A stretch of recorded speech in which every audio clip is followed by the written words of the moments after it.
Recording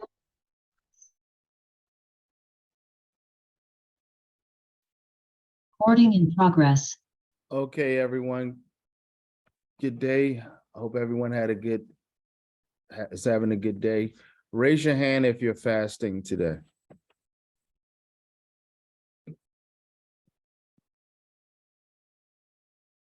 Anyone else fasting today? I just want to know because I don't want to be too hard on you today. So if you're fasting, just let me know. So I don't want to be too hard on you guys. We're still going to work, but I'm not going to be as hard on you today. All right, good. All right, you can put your hands down. Let's start off with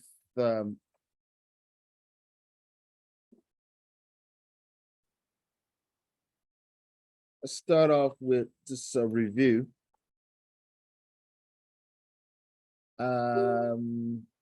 Omar, how are you? I'm good. How about you? I'm very well. Can you tell me the sentence structure for a compound sentence?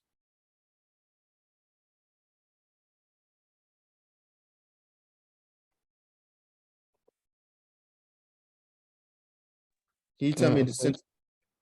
Can you tell me the sentence structure for a compound sentence? Do you mean subject verb conjunction? Subject verb? Good, very good. Subject verb conjunction, subject verb. Excellent. Remember, guys, I know I'm keep on repeating, but these are the things that you need to know for your English classes.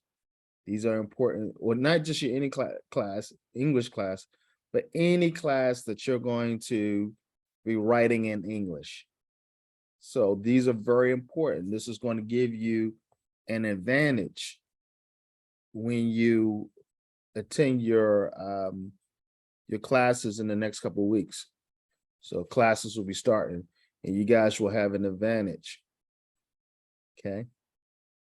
So make sure you're taking notes and you are following everything I'm telling you.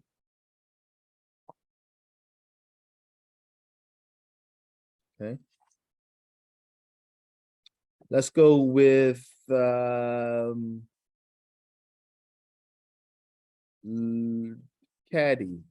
or Kadai. How are you? I'm good. How about you? Very well. Can you give me the sentence structure for a complex sentence?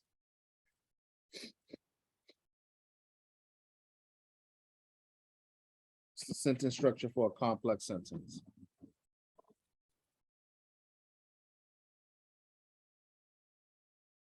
Can you say it in another way?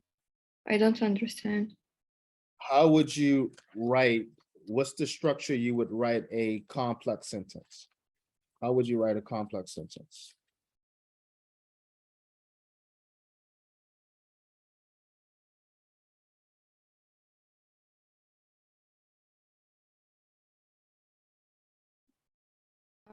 We need the verb and subject. So give me the structure. How would it look?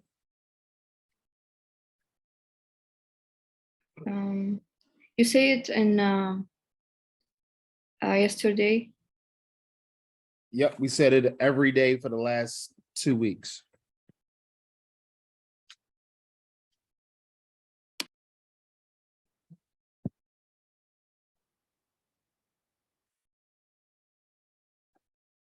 Lubna, can you help her out?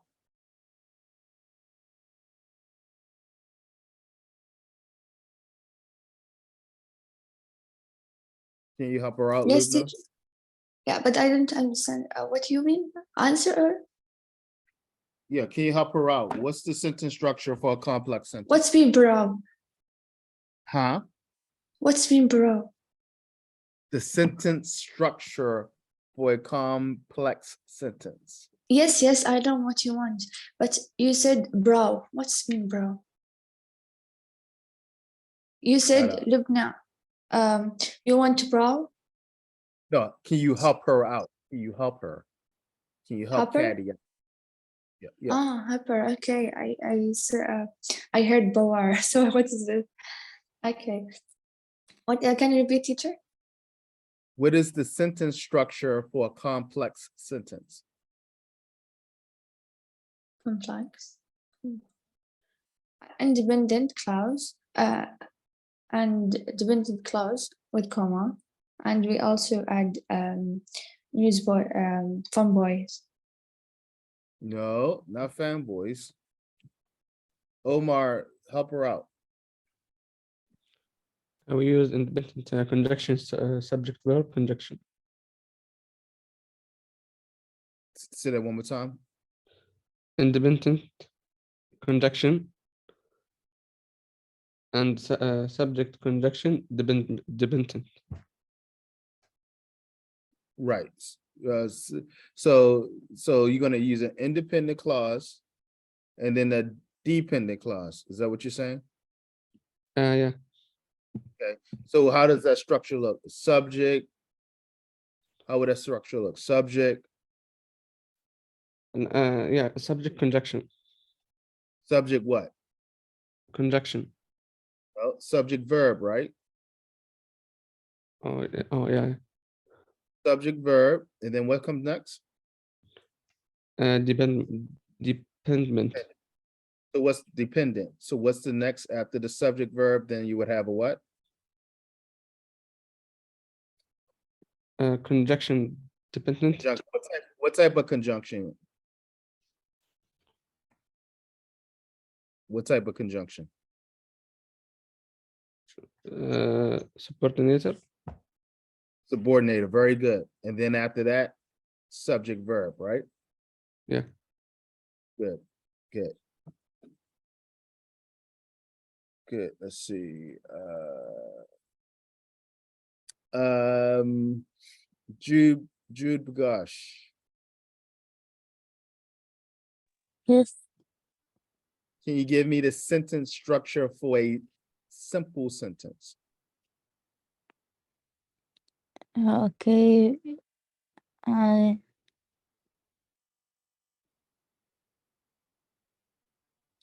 Mariam go playing. Mariam, Go play. what if you just say Mariam plays or Mariam goes? How about that? I don't Mariam know. plays. Mariam plays or Mariam goes? Mariam Right, see- plays. Plays. So what is that sentence structure? Is what? Subject what? Mariam Yep. And then what's the sentence structure?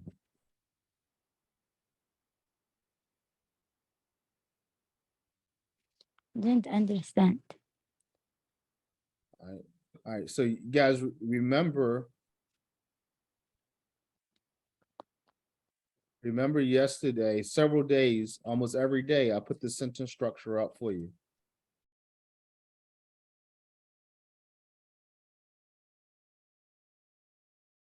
All right, for a simple sentence.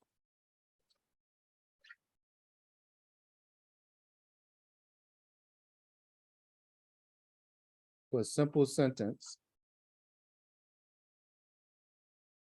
We said yesterday, we said a couple of days, not just yesterday, that you can have 4 configurations or when I say sentence structure, these are all sentence structure.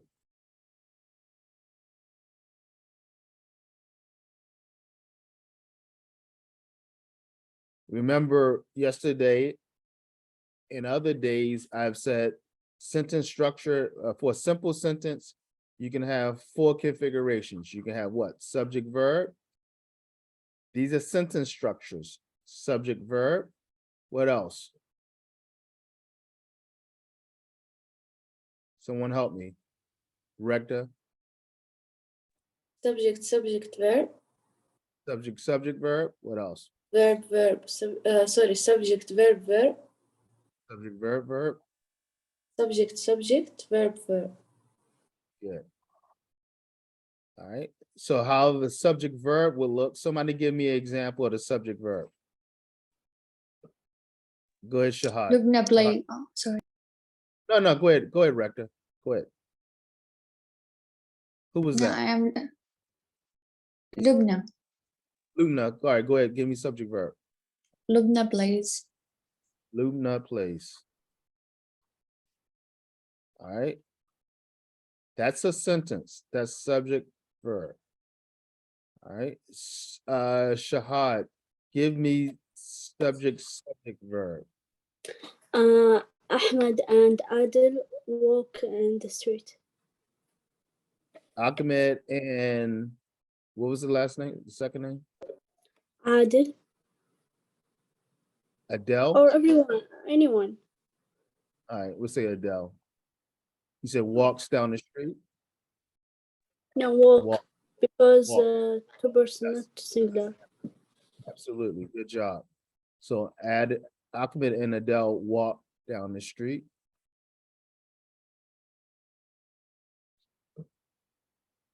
Yes, Trad.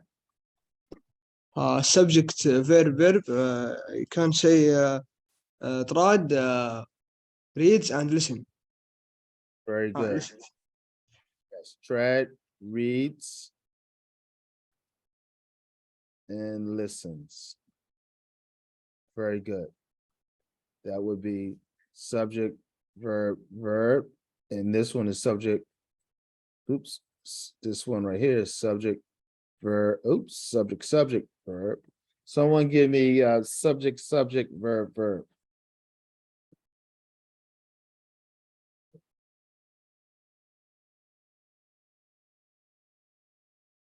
Anybody want to give me subject, subject, verb, verb? Yes, Hi, Doctor, I Hanan. can. Let Hanan. Let Hanan. Sarah and Haneen reads. Sarah and Hanin reads. What else? Oh, it's read, right? Not read. Sarah and Hanin read, and what else? And play. And play. Very good. And then you can finish it with their toys if you wanted to. And that would be subject, subject, verb, verb. Now, what is with their toys? What would that be? Is that a clause? Is with their toys a clause? Is with their toys a clause? Mazan? A phrase. Phrase, very good. This is a phrase. Now, this is just giving us more information. It's a preposition because with is a preposition. All right, very good. Very, very good. So these are the 4 types of what? Simple sentences.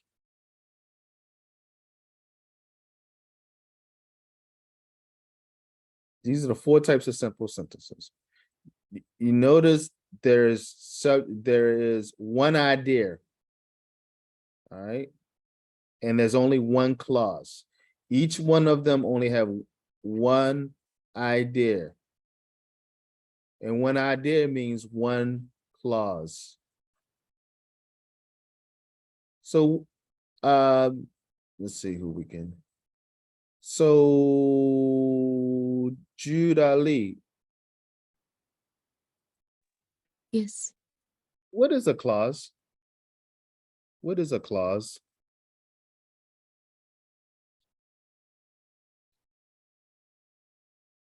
We have 2 types, independent and dependent. Very good. Very good. And so what's an independent clause? Complete idea, independent. Perfect. Dependent, incomplete idea. Very good. Excellent, Jude Ali. Excellent. Excellent. It makes me happy. That's good. That's good. Shahad, can you give me an example of a complete idea? Yeah. Just a second. I will go to her house. I will go to her house. Very good. That is a complete idea. You got a subject, you got a verb, and it's a complete idea.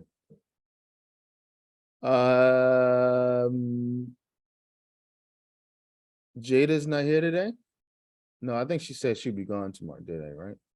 Did she say that? She won't be here today? I think so. Regda, can you give me an example of an incomplete idea?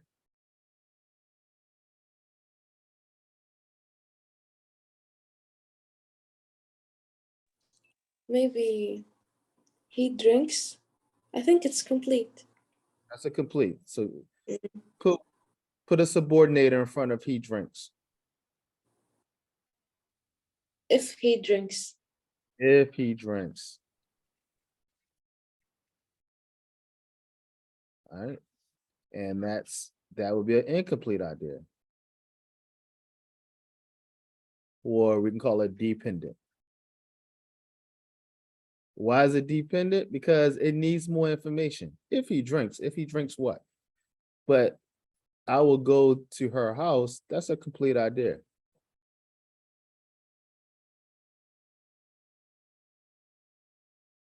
Okay. Or we call that an independent clause because it's independent. It could be by itself. Oh, why does it do that?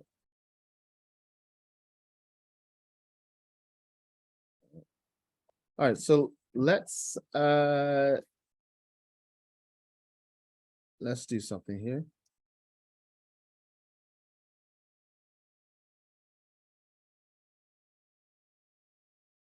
Take your note. Oh, wow, before I forget, make sure you do your attendance for hour 1, please. Your attendance for hour 1. Do that now for me, please. Complete your attendance for hour 1.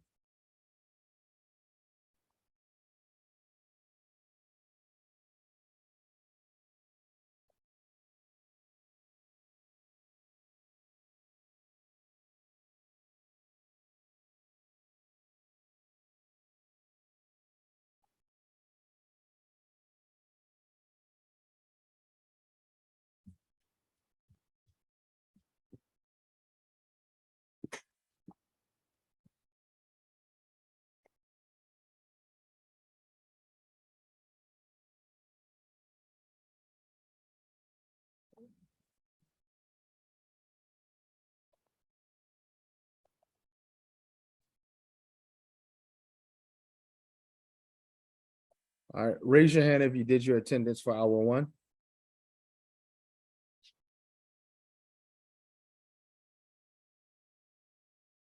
All right, Rector did her attendance. All right. All right. All right, so everyone else, please do your attendance for hour 1. We're gonna, as I promised yesterday, we're gonna look into punctuation. So let's do a presentation on punctuation. All right. Now, as I said yesterday, and I'll say it again today, in the university or even at any point, not just the university, but at any point,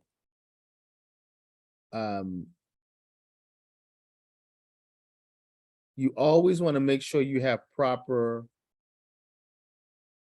grammar.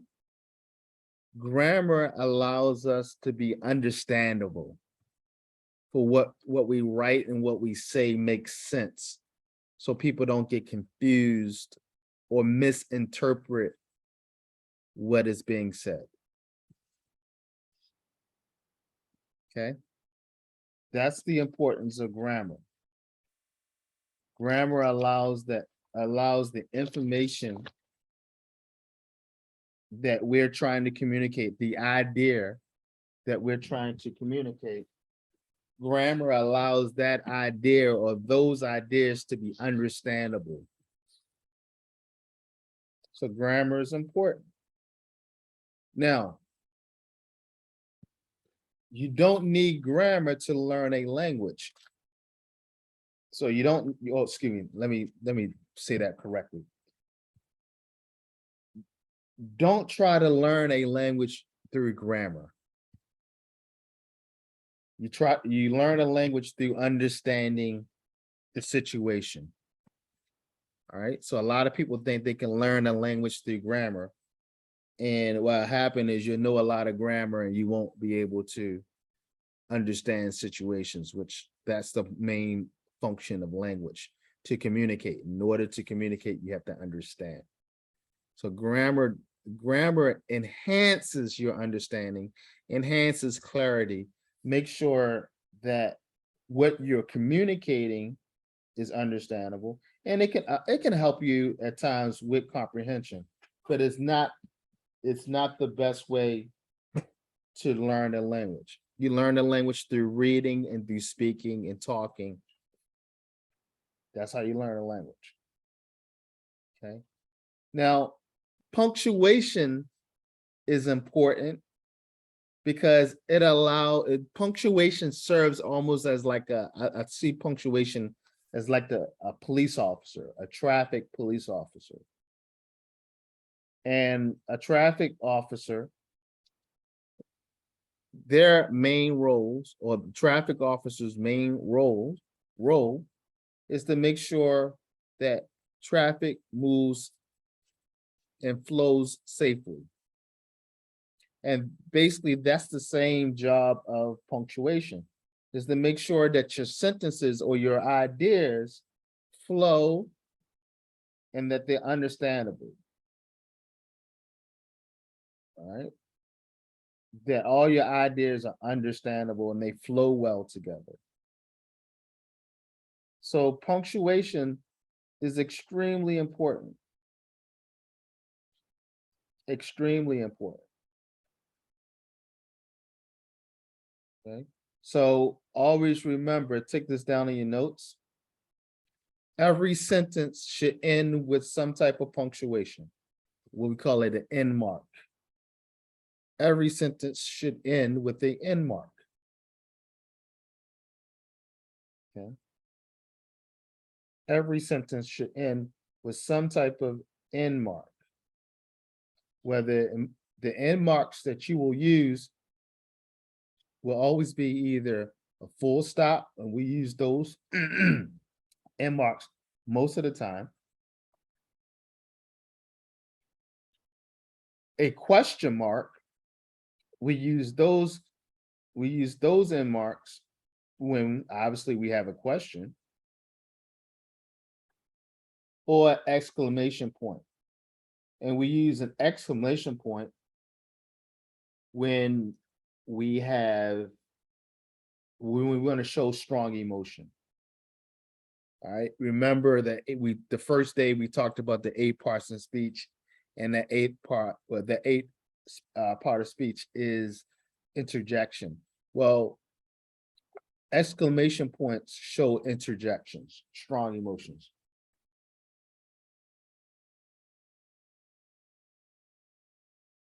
Okay. But most of the time,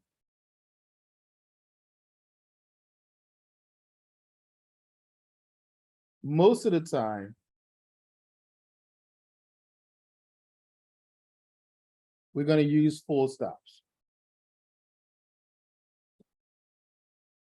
Most of the time.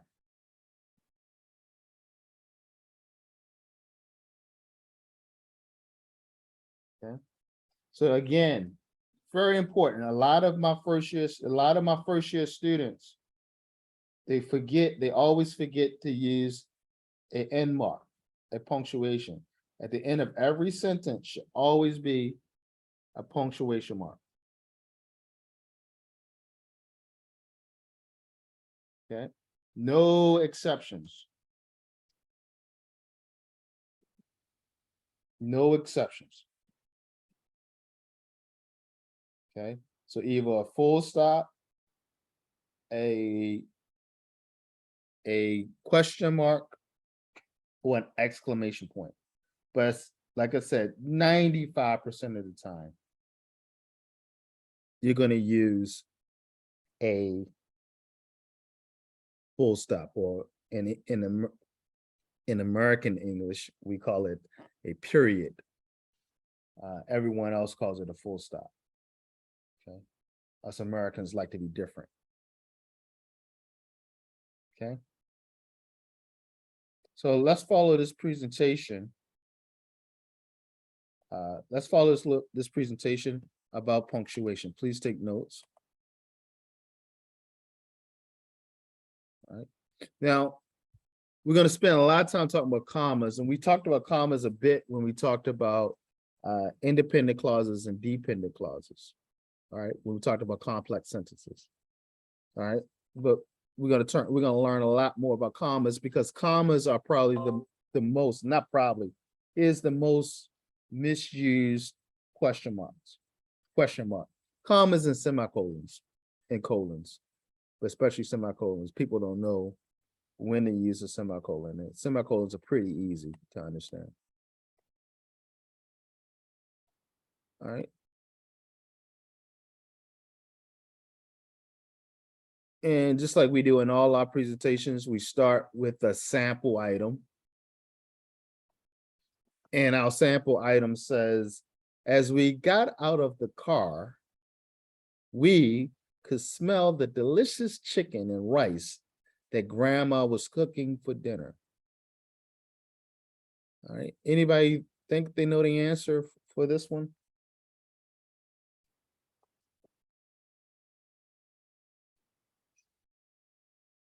Anyone think they know the answer here?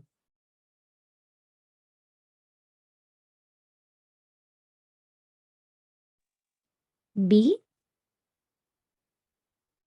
B? Why did you say B here? because and Yeah, so in, let me say this about in doesn't always introduce another clause or another independent clause. Sometimes in just introduces another item.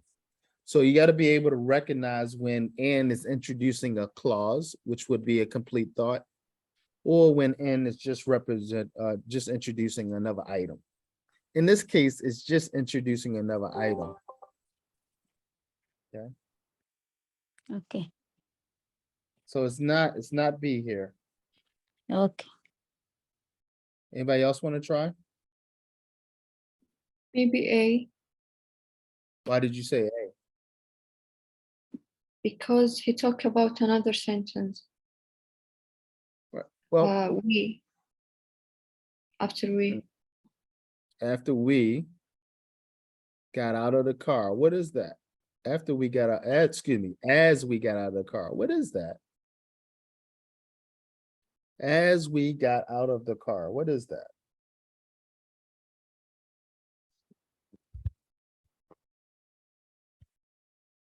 Omar, what type of clause is that? As we got out of the car.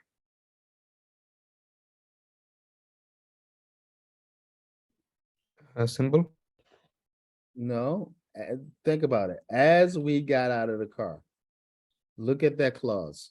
Number one, is it a clause? That's number one. Is it a clause? No, phrase. Do we have a subject there? No. You don't? What about, what is we?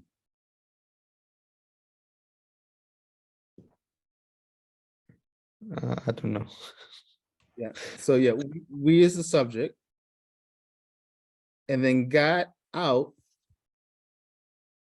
You got a verbal phrase there, got out, but you got a verb there too, as we got. So you got a subject verb. Anytime you have a subject verb, you have a phrase.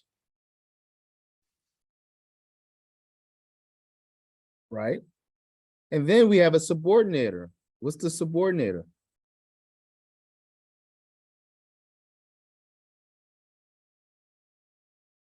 What's the subordinator? Anyone? Let's see who's As. raising their hand. As is the subordinator. Okay, so if we have a subordinator, what is that clause as we got out of the car? What is that?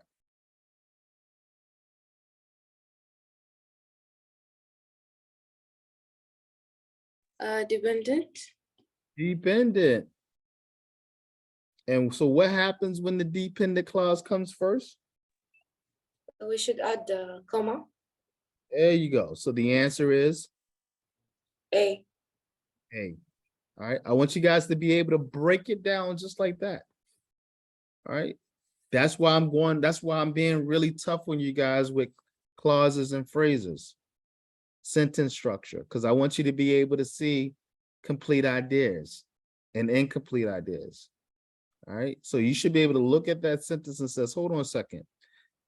As we got out of the car, is that a phrase or that a clause? All right. I got a subject and verb as got out. I mean, excuse me, we got out. We got. So that's a subject verb. Now, is that idea, is that dependent or is it independent? We got out of the car. That is independent, but they have the word as there. So the as should be a subordinator. As we got out of the car, what? That's a subordinator. So that means that's a dependent clause. So I need if the dependent clause comes first, I need a comma. I need you to start breaking everything down. All right. Break it down. So the answer is A. Okay. Because you have a dependent clause there. If the dependent clause comes first, you always need a comma that comes after it. Always. All right. Again, the reason why that's a dependent clause is because you have a subject and a verb, we got. And then read it, we got out of the car. Okay, that's independent.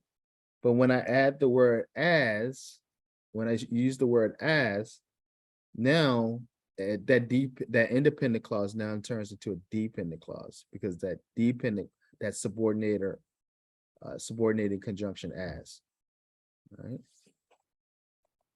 So I want you guys to be able to break that down. All right. So which one?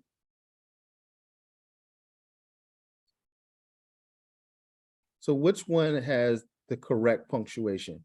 Is it A, since grandma wasn't looking, comma, Julie filled the dog's bowl with leftovers from the meal?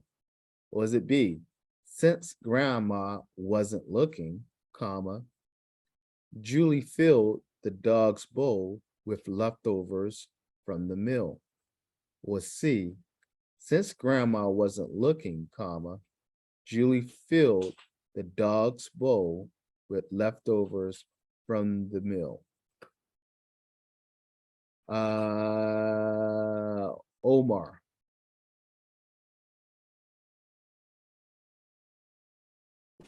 Doctor? Did you raise your hand to answer? No, sorry. Shahad. I think it's C because wasn't right and overs without a comma. We call that apostrophe. We call that an apostrophe. When that comma is in the air, it's called an apostrophe. Okay. When that comma is in the air, it's called an apostrophe. Okay. Yeah, and I mean that. And the apostrophe shows ownership, shows possession. And you're right. Leftovers leftovers is not a human or a living thing. So you're right. The answer is C. All right. Since grandma wasn't looking, Caddy, since grandma wasn't looking, Is that a phrase or is that a clause? Phrase. Really? I'm sorry, close. Okay, why is it a clause? Because you have a subject. What's the subject?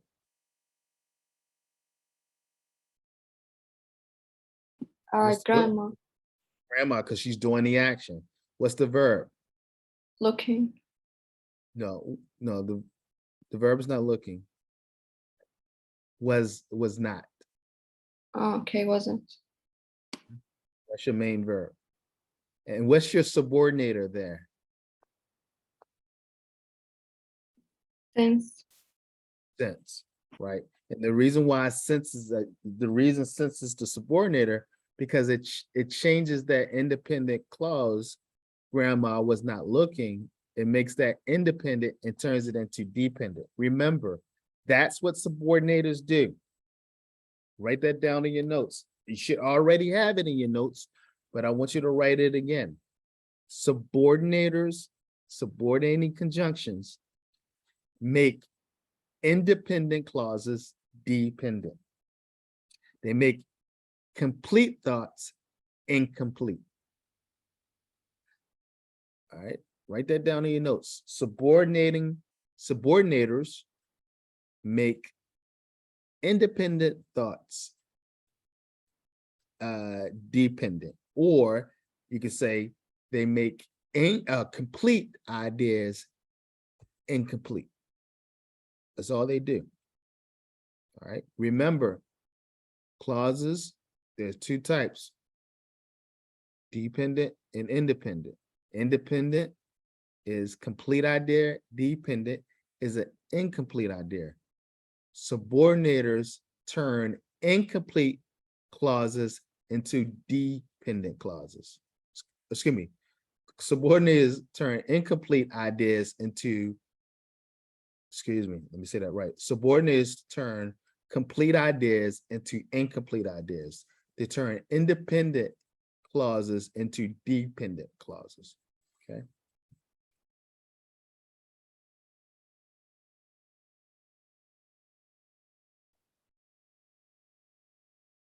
All right, end marks.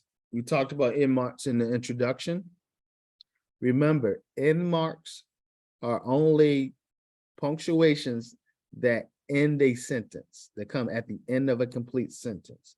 And you only have three: full stop, question mark, or a exclamation point. Trad, Yes, Doctor. give me one end mark. I want to- one in mark, One end mark. Name one end mark. like come, Like who? like comma. You mean? No, not comma. I just told you. What are the three end marks that you can have? Commas can't come at the end of a sentence. So what are the three? Name one of the three end marks? You mean when put the mark? So there are punctuations that come at the end of a sentence, and there are only three punctuations that can come at the end of a sentence. Name one of them. Okay, طيب. What can I do now? So I want you to listen, because I think you got so much noise back there you can't listen to me. There are three end marks. One is a full stop. Full stops come at the end of a sentence. Two is a question mark. Question marks come at the end of a sentence when you're asking a question, or come at the end of a question. And three, exclamation point. Exclamation points come at the end of a sentence that has strong emotions. All right. For example, help, or Right. help me. Okay. Okay. Someone call the police! Exclamation point mark. The house is on fire! Exclamation mark. Okay. Okay. So give me one in what I have a question on what can the number one? I don't hear it well. full stop. A full Full stop. stop. Full stop. The number one is full stop. Number two, what? Sorry. Question mark. Comes at the Question end- mark. comes Yes, at the end yes. of a. And then the third one is exclamation mark. Comes at the Okay. end of a sentence that shows strong emotion. Someone call the police? Question mark. The Yes. house is on fire. Yes, yes. That man is crazy. Question mark. Exclamation mark. Okay. Yes. I will give you you give you example. No. It's fine now. It's fine. Okay. All right. So use a period. Period. Again, Americans, we say period. Everyone everywhere else in the world, I believe, says full stop.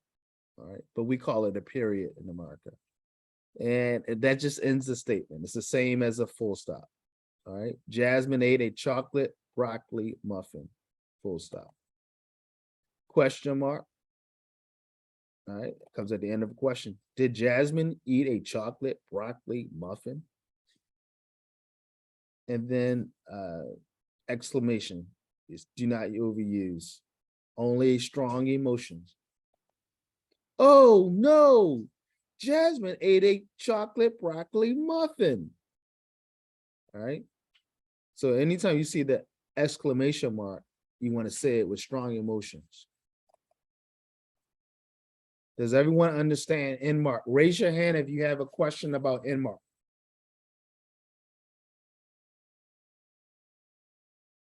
Raise your hand if you have any questions about end marks.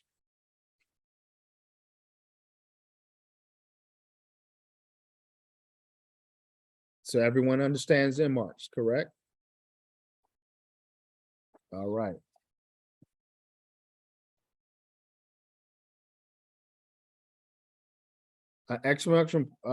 One exclamation mark per essay is a good average. I would say 0 exclamation marks.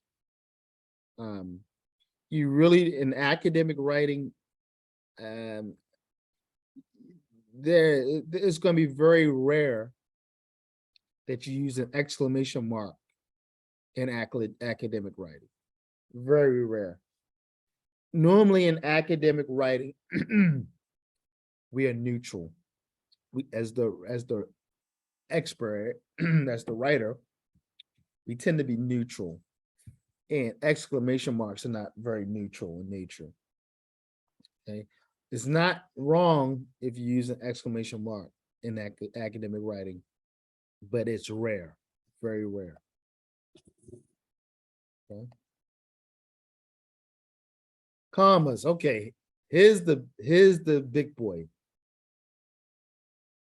Full stops or periods, question marks, and exclamation point marks. They're pretty easy to understand. Commas, this is the one that tricks everyone. This is the punctuation that tricks everyone. Because people underuse them or they overuse them. And a lot of people misuse them. Okay. Use commas. Write this down. I'm going to put this in the Google Classroom, but I still want you to write this down in your notes. Use commas to connect introductory, interrupting, and concluding material. Now, we talked about interrupting a couple of days ago, I think sometime last week. So that should be in your notes already. So let's give you some examples. Interrupting material will always include a comma before and after. So Regda, remember when we talked about the 2 commas, when we use 2 commas? Remember that, Regda? Yes, the sentence between them, we can remove it. Right. Not the sentence, but they're normally a phrase. But they're normally Yes. phrases. But they could be clauses too. They could be clauses because you could have a relative clause that's interrupting. All right, but the key is when it's interrupting, we use two commas, whether it's a phrase or a clause. We talked about this. Okay. Without a doubt, Jasmine will pass the comma test. Okay, that is an example of introductory, without a doubt. Doctor, Yes. what does it mean, doubt? Doubt is when you are not sure about something. When you question, you doubt it. Like if I walked up to you and said, if you, I will give you $1 million if you can tell me the alphabet. You probably would doubt it, right? You probably would question me. What do you mean? Why would you give me $1 million? I doubt that, right? Wouldn't you, if I said I was going to give you $1 million, if you said the alphabet, would you doubt that, or would you believe me straight up? Doubt. Yeah, you're doubted. So doubt means to not 100% believe someone, to have some questions. I don't know. I don't think this guy is telling the truth. That means I'm doubting it. Okay. So without a doubt means that you don't doubt it. So without a doubt is the opposite. It means no questions. You believe it. All right. Without a doubt means you definitely believe it. That is 100% true. In your mind, at least. All right. So without a doubt is an introductory phrase. So any introductory phrase needs a comma after it. Any introductory phrase always needs a comma after it. Then we could say Jasmine will, without a doubt, pass the comma test. Here, now, without a doubt, is serving as a interrupting phrase. Notice it's a phrase and not a clause. Hanan, why is it a phrase and not a clause?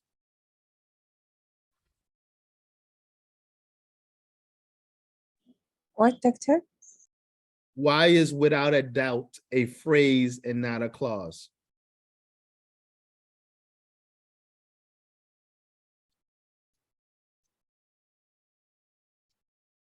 Because there's no what? I don't know. Subject? There's no subject and there's no what? No subject, no Verb. no subject, no verb. Okay, so that's a phrase. All right. So here, how many commas do we have, Jude Ali?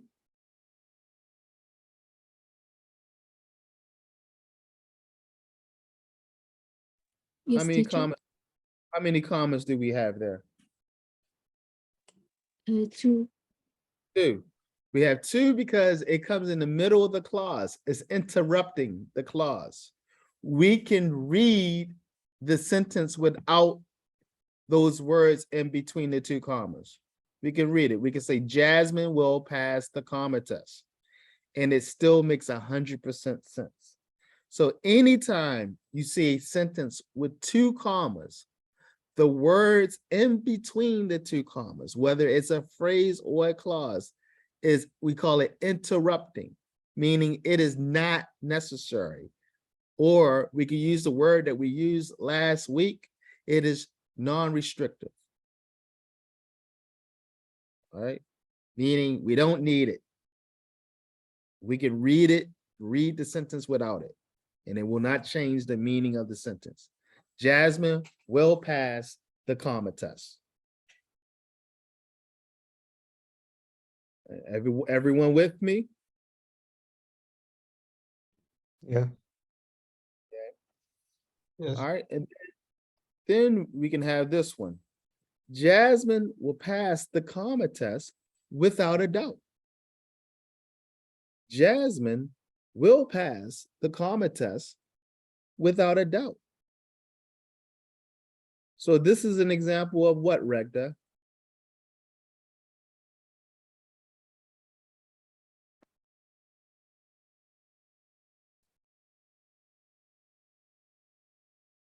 What is this example of, Rekna?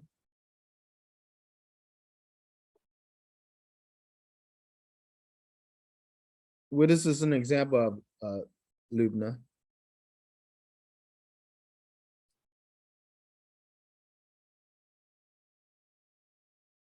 Lubna?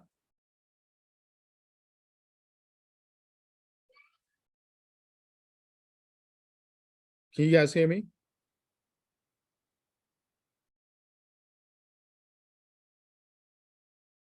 Hello, can you guys hear me? Yes, yes. All right. So this is an example of concluding a concluding phrase. All right. So we have a phrase that's coming at the end. You still need a comma. So these are examples of introductory phrase at the beginning, interrupting phrase in the middle, or concluding phrase at the end. And remember, interrupting phrase, there'll be two commas to separate both. To separate that interrupted phrase, which is non-restrictive. All right, commas part 2. Is everyone with me? I'm going to give you a break in a second. Is everyone with me? Yes, Yes. yes. All right. Next time, the next thing is something I already told you. You always need a comma in front of coordinating conjunctions to connect two sentences, all right, or to make a compound sentence. So we learned this last week. All right, remember that? And, but, for, or, not yet, so.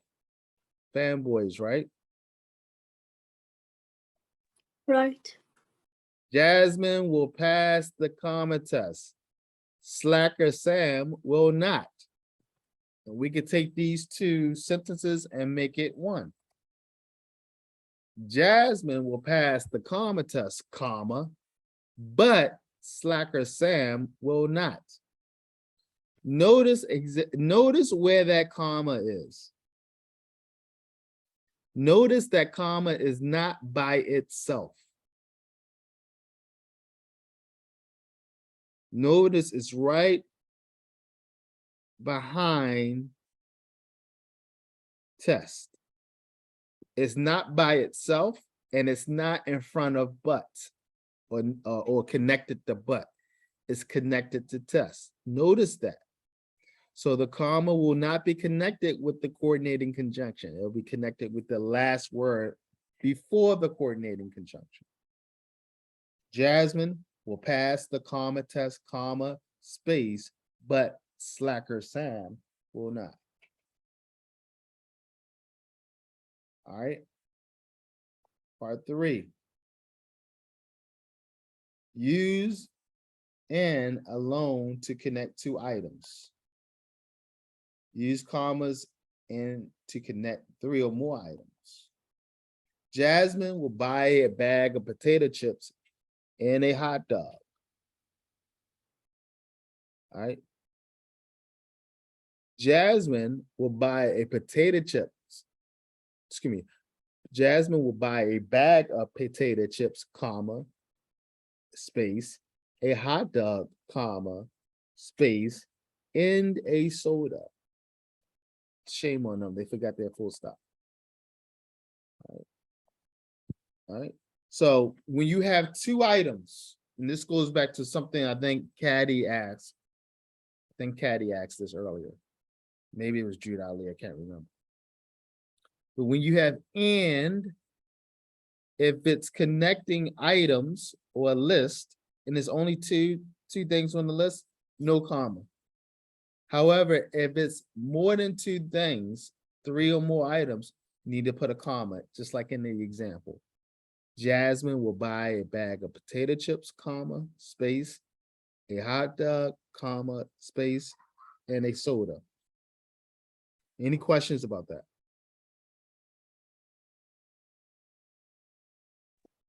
No, doctor. All right, so semicolon.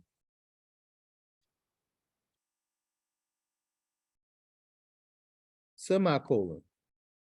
You use a semicolon to connect two main clauses. We know what a clause is. We talked about it a lot. Now, I'm going to tell you, you can live your life without a semicolon.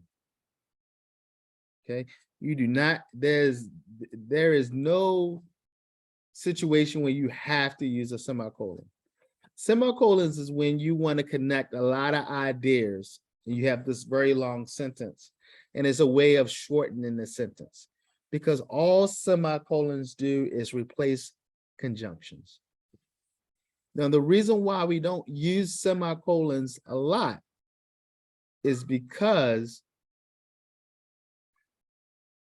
the reason why we don't use semicolons a lot is because they can confuse the reader, because the reader has to guess on what word or what conjunction you're using to replace that semicolon. So why are you replacing that semicolon? Why are you using that semicolon? What conjunction are you using? And sometimes in some situations that could be confusing. So my advice is to stay away from them, because in academic writing, we don't want to be confusing. We want to be concise. We want to be cogent. We want to be coherent. So we should stay away from semicolons. We only use semicolons when it's clear and evident what that semicolon is representing. All right. But clear and evident, what may be clear to you may not be clear to other people. Do not use a semicolon to introduce a list. That's what you have commas for. The comma with a transition like such as or including or the colon does that job. Jasmine worries about her grade in statistics. Math is not her best subject. All right. Now, again, it says Jasmine worries about her grade in statistics, semicolon, math is not her best subject. Now, I don't like that at all, because the reader has to guess what conjunction is the writer thinking of. So I think it's better just to say Jasmine worries about her grade in statistics. Because math is not our best subject. Yeah, I just think it's better just to say that conjunction. Sometimes people, they have some type of literary effect, but we won't get into that right now. Jasmine prefers classes that require her to write. Colon introduces a list. Intro to Humanities, comma, Abnormal Psychology, comma, and U.S. Government.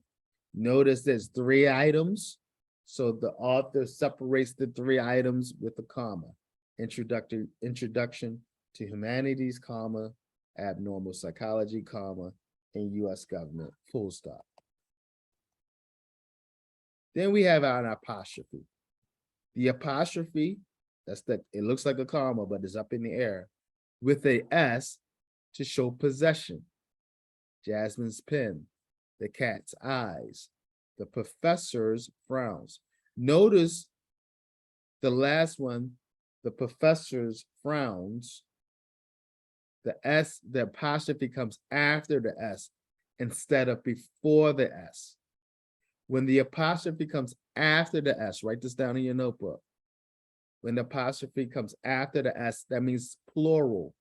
It's more than one person or thing that owns that item. In this case, there's more than one professor. There's professors. However, the cat's eyes, there's only one cat because it's apostrophe S. If it's an S apostrophe, there's more than one cat. Or use an apostrophe to indicate letter space removed in a contraction. Again, in academic writing, we don't use contractions, so I shouldn't see them anyway. Let me say that again. In academic writing, we do not use contractions. Okay, unless we are recording what someone said and that person used the contractions. And then that's the only time it would be appropriate in academic writing to use a contraction. Okay, so again, I told you this before, in academic writing, do not use a contraction or contractions rather. We can't cheat from Jasmine's punctuation quiz because she's absent today. So here you need two of them. We cannot, and she's, but I'm telling you, in academic English, academic writing, do not use contractions. So write it out. Don't be lazy. We cannot cheat from Jasmine's punctuation quiz because she is not, or she is absent today. We cannot cheat. You write it out. We cannot cheat from Jasmine's punctuation quiz because she is absent today. So write them out. Any questions about that?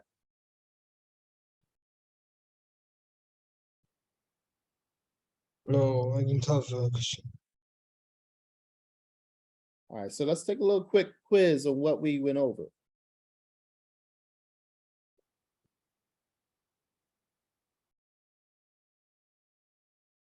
All right, let's look.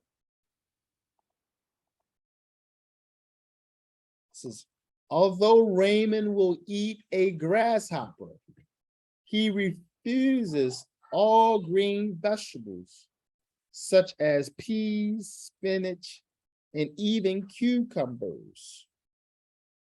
Anybody want to answer that?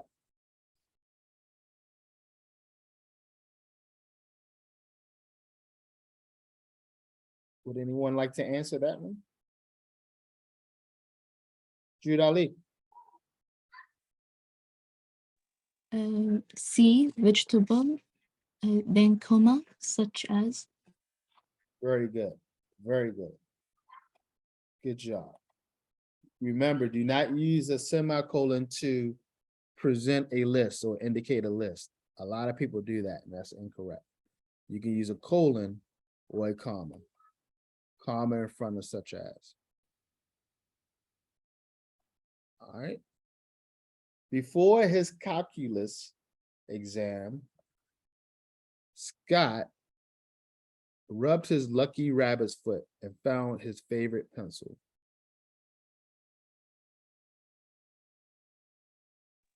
Omar? A, okay, before his calculus exam, A. So why did you say A? I didn't know. Oh, you gotta know. Explain to me. Explain the logic to me.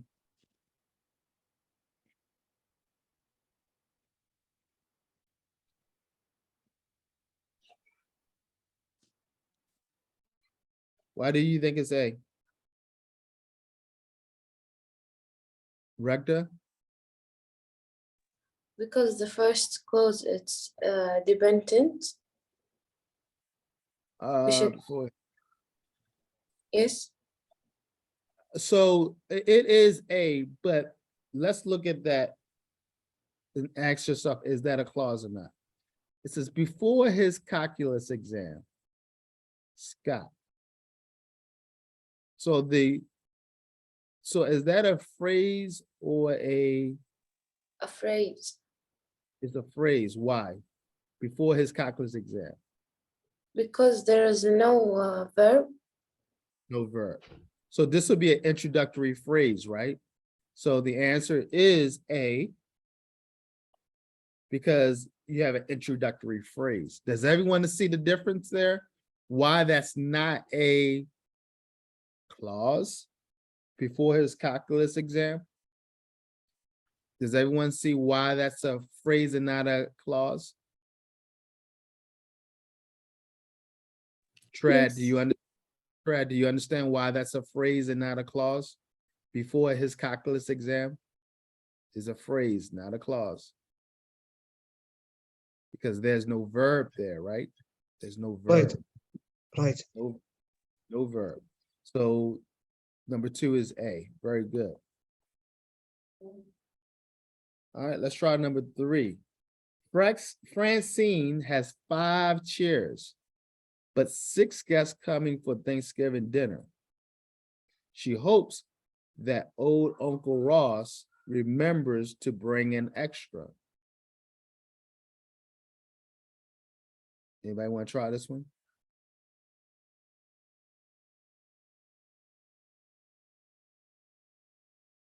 Anyone try this one?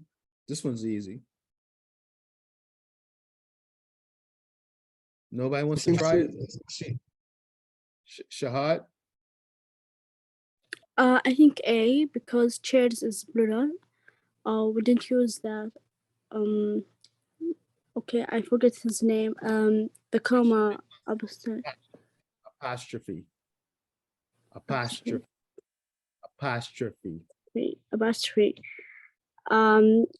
Chairs is plural. Right. Well, number 1, chairs are not showing ownership, right? So chairs can't own anything. Well, I guess they could own his legs. But here in this case, the chairs are not showing any ownership.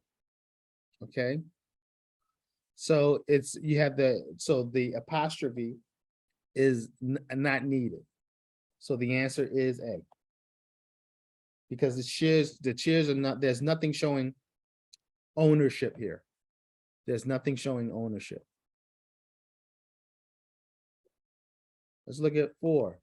Roseanne washed the piles of dirty dishes while Maria vacuumed the filthy rug. They tried to complete a month's worth of housekeeping in a single hour.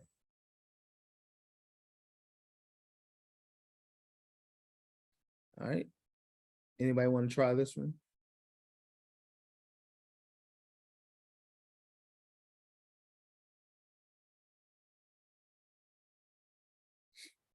No A. one. A. Can you tell me why it's A? Because she doesn't tell us the reason. We don't use semicolon. Yeah, so yeah, it is A, but the easiest way to tell that is A is because you already have a conjunction there. Remember, what do semicolons replace?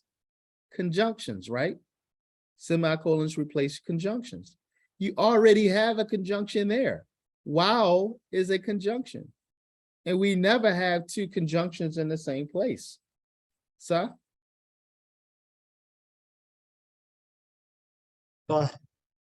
right.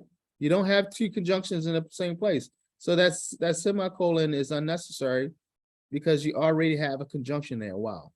So A is the answer. Okay. Remember, you don't ever have 2 conjunctions in the same place, and semicolons replace conjunctions. Let's look at 5. Audrey can't leave work early, and Peggy won't help with the cupcakes. So I guess I'll have to do all the baking myself. Anyone want to try this one? Shahad? B, because we're not, we use B to explain why not. Right. So so B needs the apostrophe to show a contraction. B needs the apostrophe to show a contraction. So it's B. Very good. What about 6? During our picnic, we were tormented by insects, ants swarming into the potato salad, bees buzzing in our ears, and a catadad jumping into Henry's open mouth. What about this one? All right, Rector. B. B. B. Yes. All right, what do you think needs to go there? Oh, sorry. Not B.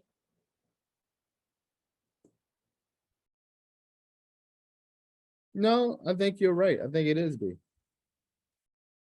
Or, oh, hold on a second. No. Go ahead. No. No. Go ahead. So let's look at A. During our picnic, is that right? Do we need a comma there? Is that introductory phrase? Yes, it's right. Yeah. So that's right. We were tormented by insects. Colon. All right. And then the colon is introducing a series of items, right? Ants swarming into the potato salad, right? Bees buzzing. So is that wrong? Is C wrong? Bees buzzing in our ears. And a katydid jumping into Henry's open mouth. So what's the answer here? C. No, I think that's right. I think the C is right So because D. yeah, I think it's No no change? change. No change. No change. Because so C is correct because it's listing items. Remember we said 3 or more items, you need commas. So C is correct because it's separating bees from the ants, right? Ants from the bees. A is right because you need to separate the introductory phrase, right? B is right because the colon is introducing more a list of things. So all the punctuation is correct there. So there's no change.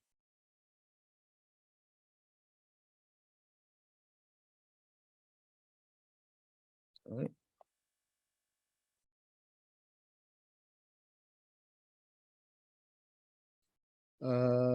Yeah, let's do that. All right, so which one is correct? Look at A, B, and C. Roger spent 3 hours writing Christina's paper.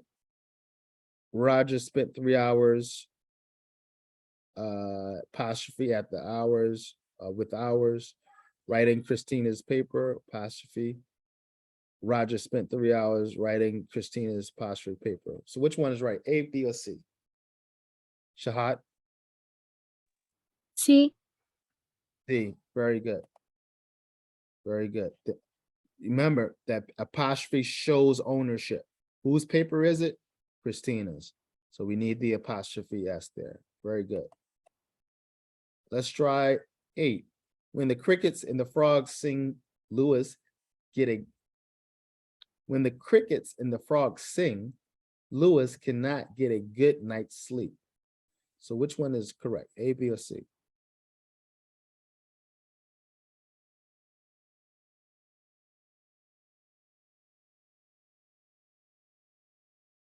Jude Ali? B, because we have apostrophe.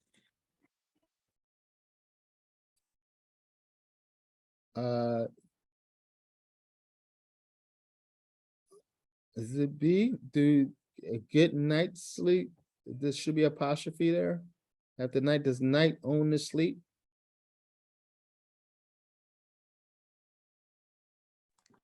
I think yes. Yeah, that's right. Yeah, in this case, nights is owning the sleep, so you're right. Okay, and we need the comma after. Why do we have a comma after sing? Because when the crickets and the frogs sing is what? That's a dependent clause, right?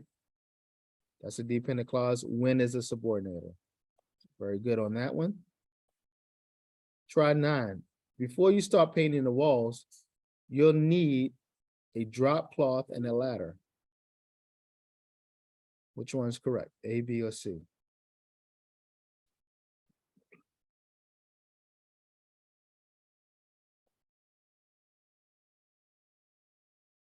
Trad? Yes, I think B. No, there's a problem with B. Let's go. So it's A. Cat, let's give somebody else a chance. Caddy? A, because he just say 2 items. Before you start painting the wall, you'll need a drop cloth and a ladder. Right, it's A. All right. Try it as A because you needed the comma after walls because before you start painting the walls, you start painting the walls. You start painting the walls. Before you start painting walls, that is a dependent clause. All right. Before you start.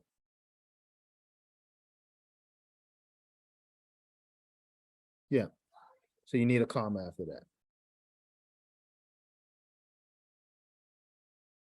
All right. And then 10. Darlene laughed at Jeb's haircut. Semicolon. It looked as if goats had grazed on his head.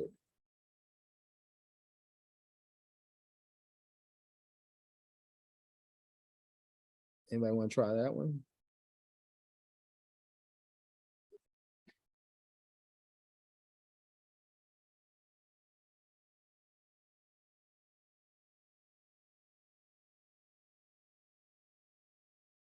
No one wants to try that one? A, B, C? What do you got? Scaredy cats? Oh, there A. we go. A? Omar, what do you think? I think it's B.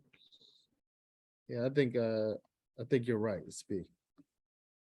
All right. The reason why it's not A is because we don't need that comma after look. Okay.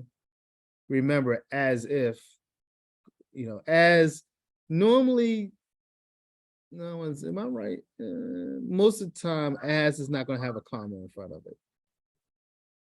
Is that right? Yeah, I think that's right. Don't hold me to that one. All right. So you guys did a really good job on the punctuation. I will put this presentation in the Google Classroom. All right, we worked you. It's 2:25 now. Let's give you a 20-minute break. We'll come back at 2:45. 2:45. Don't forget to do your hour 2 attendance. So we'll come back at 2:45. Take a 20-minute break.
All right. Is everyone back?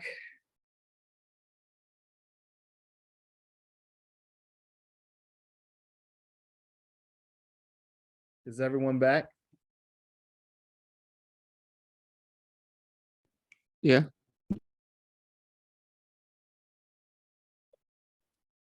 All right, raise your hand if you're back. Let me know everybody back on the call. Raise your hand if you're back. All right, great. All right, what we're gonna do now is I am going to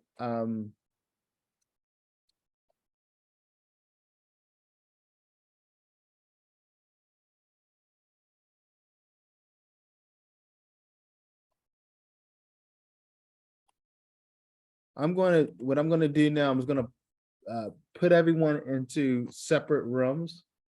And I want you to access the Google Classroom. I put a assignment up and I want you to, it's 11 people in the room now. So there'll be one group of 3 and then 4 groups of 2. So I'm gonna assign you guys into breakout rooms. And I want you to do the fight, flight, or freeze exercise. Reading comprehension. I want you to work together. All right. And it looks like this, just so you guys can see.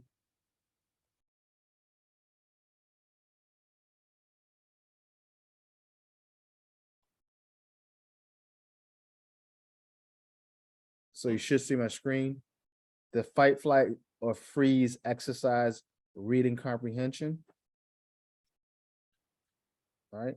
So I'm going to break you guys into breakout rooms. I'm going to assign you the rooms now.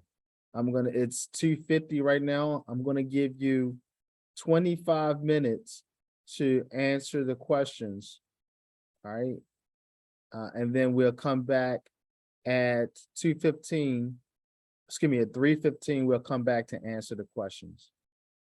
All right. So it's this activity right here under reading comprehension section, fight, flight, or freeze. Just open that up. So I'm going to assign everyone to breakout rooms now.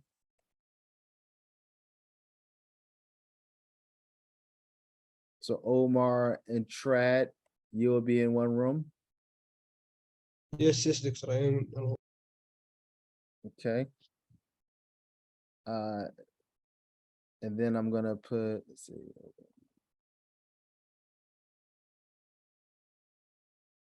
Hold on a second.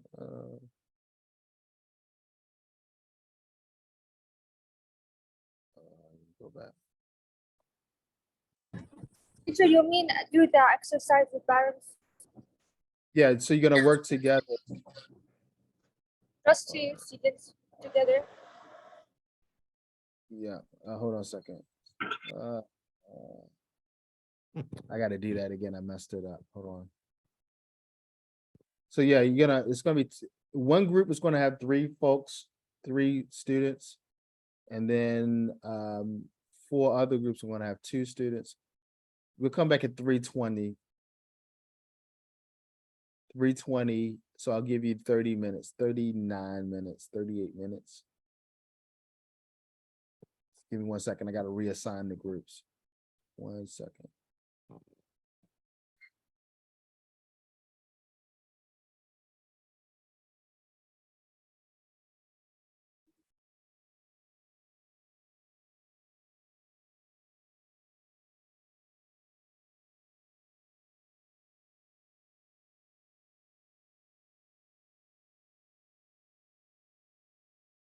All right, so 1, 2, 3, 4, 5. All right, so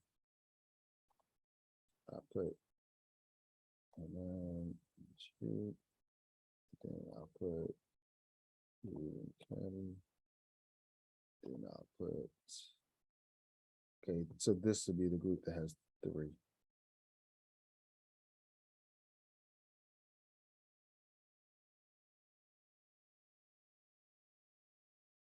Whose name is in Arabic? Who's that in Arabic right now? Oh, that's Lubna. Lubna. Okay. So how did, huh? Oh, because of me. Sometimes I'm not very smart. Okay. No, so it'll actually be 2, 4, 6, 8, 10. Yep. I'm the 11th person, so it works out perfect. All right.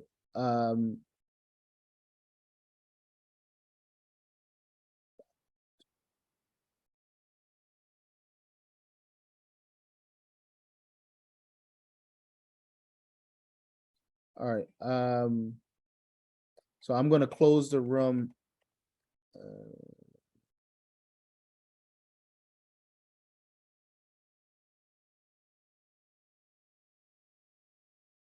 Okay. So at 3:20, we will come back. We will come back at 3:20. So you have 25 minutes. All right. And Omar and Trat should be in the room. Hanan and Jude and Caddy, Lazan and Regda, Shahad and Lubna. All right. Doctor, Yes. you want us to find the 5 sentence or 5 phrases, right? No, I want you to do the fight, flight, and freeze. Yes. So you're gonna work together in pairs to answer the questions. Oh, okay.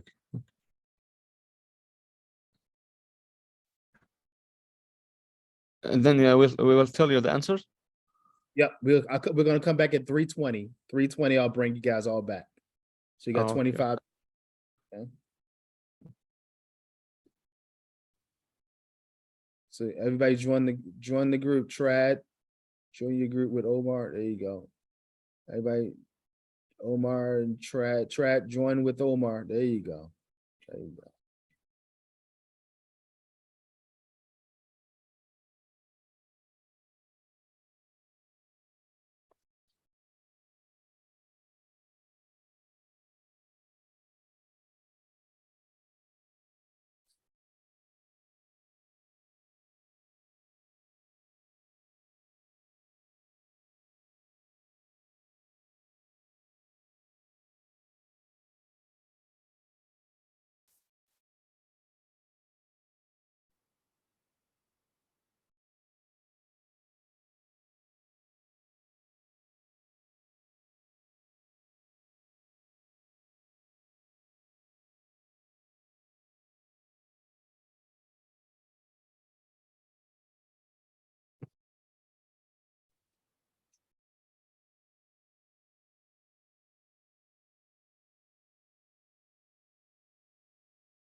Recording in progress.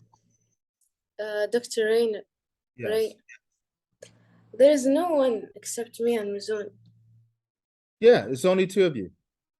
Oh, really? Yeah, just 2 of you. Everybody broke up into 2 different groups. Okay. Okay. Okay. All right.